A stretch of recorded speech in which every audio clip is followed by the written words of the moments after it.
If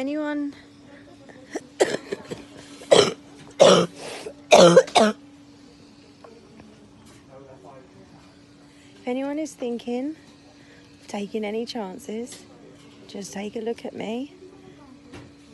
I'm in the intensive care unit. I can't breathe without this. They've had to sew that into my artery. I've got a cannula, another cannula, and a catheter. I'm actually 10 times better right now than what I was before. I don't even know. I've lost count of the days.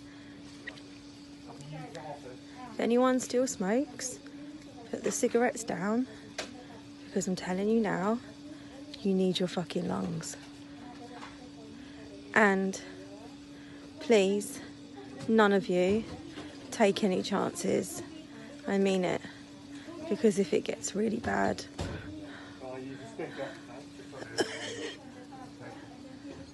then you're going to end up here. Okay? Thank you for all your lovely messages. I really appreciate it. And my body is fighting this. I've not seen Richard, I've not seen the girls since Friday. And I'm just going to fight this.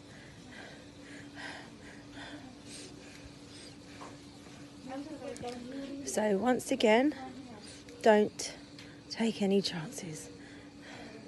I start getting short of breath, so definitely does attack your respiratory system, and it hits it hard. So I think like that was one of the worst symptoms, because I woke up in the middle of the night and I was disoriented. I wasn't able to breathe. I had a very high fever. I also had started to pick up a dry cough. Those were the only two signs of anything coronavirus. Unlike other colds and the flu that I had, there was no headache, no sneezing, no sniffles, no sore throat, no body aches, and even with that high fever, no chills and sweats that usually get that hot and cold. I wasn't able to get anybody's attention, and I think at that point you start sitting down and having a conversation with yourself like, okay, this is it for me. This is it for me and my children. I won't ever see them again, type of thing. But I thank God that he was with me, was able to wake my husband up to let him know that something wasn't right. Biocontainment was weird. I spent 10 days in there. I was hooked up to all kinds of monitors. Anyone entering my biocontainment, it was like Neil Armstrong landing on the moon. They had full biocontainment suits on, 3 layers of gloves, a motor in their back to provide air, duct tape all around, sealing off anything that could possibly expose themselves. I'm quite baffled as why people are interested at all. I'm just this guy that's got a positive diagnosis but with no symptoms, stuck at home. But I guess people are fearful, and I'm sad about that. I think I'm proof that even if you catch the virus, you can be just fine. When I first got here, they wasn't going to test me because I didn't fit the criteria. After some CAT scans and a couple of tests, they decided to go ahead and test me, and they came back and they told me that I tested positive. My family is on 14-day quarantine. I haven't seen my children, haven't seen my husband in days now. But there was nothing they could give me other than ibuprofen and gallons of Gatorade. I kid that I've been through every flavor of the rainbow of Gatorade multiple amounts of times.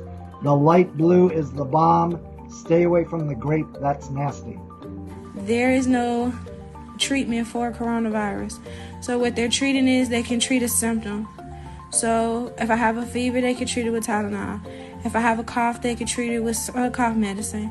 But my body has to fight it off. So I have to take the time to rest. Make sure that I'm trying to keep down as much food as I can and let my body do its job. I've been here, I think I lost about 15 pounds. So I don't know what I'm going to be looking like when I get up out of here. I gotta get my hair done, y'all. Talk about my bonnet. It feels quite surreal to be part of this huge thing. Actually, I step back and realize that I see it's on the news. It just dominates the headlines everywhere. We were out there. There was a lot of hate that came at us. There were some very elaborate death threats that mounted and got worse as the days progressed, as people learned that the State Department was going to allow us back to the States. Everybody's making jokes about it. I don't take it personal. I think the only thing that kind of bothered me was like to see myself on the news, to see my local news station, speak of this situation, but not even know wholeheartedly like what was going on. It's a lot scarier when you see it on the TV or when you read about it than what it actually is, but I'm not going to sit up here and pretend like it's a joke. Definitely has taken me away from my family, gave me some breathing problems, and set me down for a while to reevaluate myself and kind of, my life. And after this, I want to get out and do more.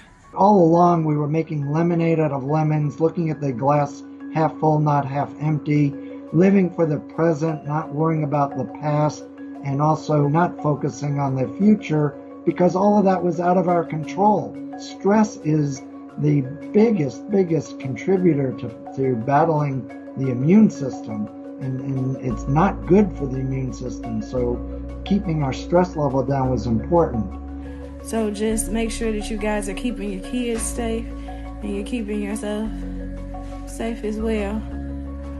That's the best advice that I can give anybody. Just make sure that y'all paying attention to your body. Your body will let you know when something is wrong.